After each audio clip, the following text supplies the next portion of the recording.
जब एक जंगल में ऋषि रहते थे तो 12 वर्ष उन्होंने वृक्ष के सूखी छाल की पपड़ी पा करके और कठिन भजन किया। अब तो महातेजस्वी हो गए। एक दिन काम प्रकट हुआ और कहा, क्या तुम समझते हो कि तुमने काम पर विजय प्राप्त कर ली? तो उनका एक काम क्या, हजारों काम पर विजय प्राप्त कर चुका हूँ। तो बोले, महाराज अब मैं अपने बाण संधान करता हूँ और आप संभालो अपने को। तो उनका, जाओ नहीं तो मैं भस्म कर दूंगा। इतना कह के चले गए। अब जहाँ जहाँ वो पपड़ी खाते थे वहाँ वहाँ हलवा घी का। ऋषि ने जब देखा कि वृक्षों के जितने वृक्ष उस जंगल में सब में हलवा लगा हुआ, तो उनका, मेरे तप से भयभीत होकर वृक्ष हमें लगता है कोई स्वादिष्ट पदार्थ देने लगे। अब वो खाने लगे। अब 10 वृक्ष से जब पाया तो आधा किलो हलवा तो गया ना, तो अब हड्डी के ऊपर मांस बढ़ना शुरू हुआ। महीना हुआ। एक दिन छम छम छम छम पायल करती हुई और एक कटोरा लिए हुए, जे ही देखा ऋषि आ रहे तो ऐसे हलवा लगा के भाग। उनका, खड़ी हो जाओ, तुम कौन हो? क्या ये स्वादिष्ट पदार्थ तुम लगाती थी? उनका, हाँ। तो भाग क्यों रहे हो? मैं आपके तप से भयभीत हूँ। बोले, नहीं नहीं नहीं,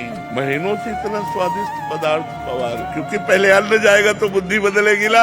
तुम इतना स्वादिष्ट पदार्थ पवारे, तुम भयभीत क्यों हो रही हो? तुम बोले, महाराज वृक्ष में चुपचाप इसलिए लगा जाती थी कि आपकी सेवा बन जाए। मैं आपकी सेवा करना चाहती हूँ। बोले, लाओ कटोरा। वृक्ष में लगाने की जरूरत नहीं है। अब रोज कटोरा लेके तुम ले आ जाना, मैं इस कुटिया में रहता हूँ, कटोरा लेके आ जाना।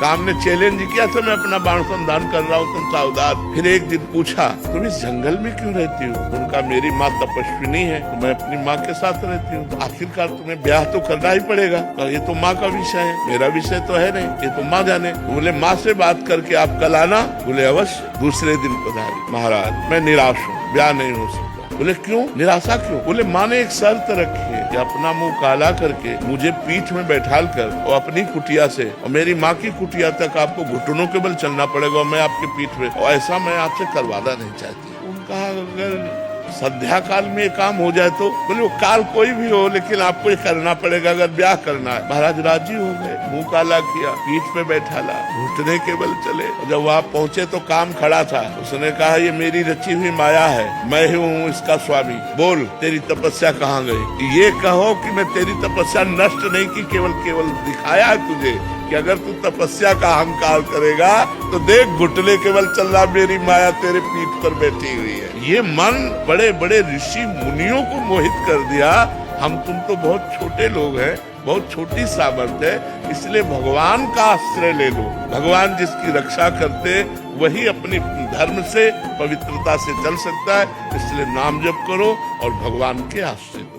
आप कसम खा लो, चाहे गंगा की, चाहे राम की, चाहे हरि की, चाहे माँ की, किसी की भी कसम खा लो, ये सब तोड़वा देगा। जब ये अपने आप में आएगा ना, तो जैसे हाथी है ना, हर जंजीर को तोड़ देता है, ऐसे मन मत वाला गजराज है, ये तोड़ करके जबरदस्ती विषयों में गिरा ही देगा। यद्यपि आपकी इच्छा नहीं है कि मैं ऐसा गलत ना करूं, फिर भी आपसे गलत करवा देगा। इसलिए भजन करना पड़ेगा। अच्छा, भजन करना साधारण काम नहीं है, बड़ा असाधारण काम है, क्योंकि विषयाकार मन भजन में लगेगा ही नहीं। तो हमें धीरे धीरे पहले नींव सुधारनी है। भोजन, भजन की नींव है भोजन। जैसा खाओ अन्न वैसा बने मन। तो यदि हमारा भोजन ठीक नहीं होगा तो हमारा मन भजन में नहीं लगेगा। हमारा खान पान ठीक होना चाहिए। अगर हमारा पेय पदार्थ पवित्र है तो हमारी बुद्धि पवित्र रहेगी। अगर पेय पदार्थ अशुद्ध है तो हमारी बुद्धि को अशुद्ध कर देगा। ये थोड़ी देर के लिए आपको सुखद लगेंगी, लेकिन आपके स्वास्थ्य और आपकी बुद्धि की पवित्रता को नष्ट कर देंगे, क्योंकि पवित्र जल नहीं है। आप अपने घर में पवित्र जल में नींबू डाल करके, चीनी डाल करके, ठंडा करके पिए,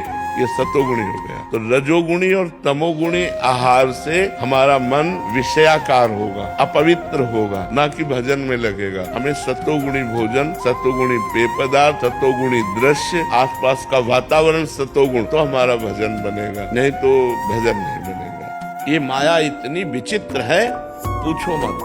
भोजन की थाली सामने आई और ढलक गए, कवल नहीं खा पाए, आराम से टहलते जा रहे, पीछे से टक्कर लगा, मर गए। हमारा कब शरीर छूट जाए, हमारा कब क्या घटना हो जाए, इस संसार में कहा नहीं जा सकता। इसलिए मालिक से जुड़े रहो। तो हम विपत्तियों पर तभी हावी हो सकते हैं, भारी पड़ सकते हैं, जब भगवान से जुड़े। नहीं, विपत्तियां हम पर भारी पड़ जाएंगी और हमको गिरा देंगी। तो हमारे ऊपर विपत्तियां भारी ना पड़े, इसलिए भगवान का नाम जप करें, भगवान से चित्त जोड़े और ये विश्वास करें कि आज दुख आया है तो हट जाएगा, कल हमारे सामने सुख भी आएगा। ऐसा नहीं है जैसे दिन आया है तो रात आएगी, हम तैयारी रखें। अगर रात आ गई है तो परेशान ना हो, दिन आने वाला है। दुख आया है तो सुख आएगा, सुख आया है तो दुख आएगा। ये क्रम चल रहा है, मनुष्य जीवन का क्रम है। हमको तैयार रहना चाहिए। जैसे हम रात्रि के लिए बिजली गई तो हम इन्वेटर की व्यवस्था करते हैं, जनरेटर की व्यवस्था करते हैं कि हम अंधेरे से व्याकुल ना हो। ऐसे ही दुख आने वाला है, हम नाम जप करें, दान पुण्य करें, तीर्थ स्नान करें, तीर्थ याटन करें, जिससे हमारे पास पुण्य हो और मैं उस पुण्य बल से विपत्ति को पार कर जाऊं। अंगूठियों से कुछ होता है क्या? अंगूठी तो ऊपर पहली जाती है, कर्म जो है वो बड़ा प्रबल होता है। अगर अंगूठियों से होता तो अंगूठी बनाने वाला सुखी हो जाता कि नहीं हो जाता? क्योंकि उसके पास तो सैकड़ों प्रकार की अंगूठियां हैं। एक आदमी आया और हमको बताया कि हमारा 7.5 शनिचर चलता है, घोड़े की अंगूठियां, नाल की अंगूठी पहने था। तो बोले हमको पहना दिया है पंडित जी ने। उनका क्या है? बोले घोड़े के नाल की अंगूठी। और कहा इससे 7.5 नहीं आएगा। तो कहा घोड़े के ऊपर 7.5 चढ़ा हुआ बेचारा दिन भर रोड में दौड़ता है, उसका तो उतरा नहीं, उसकी नाल से तुम्हारा क्या उतर जाएगा?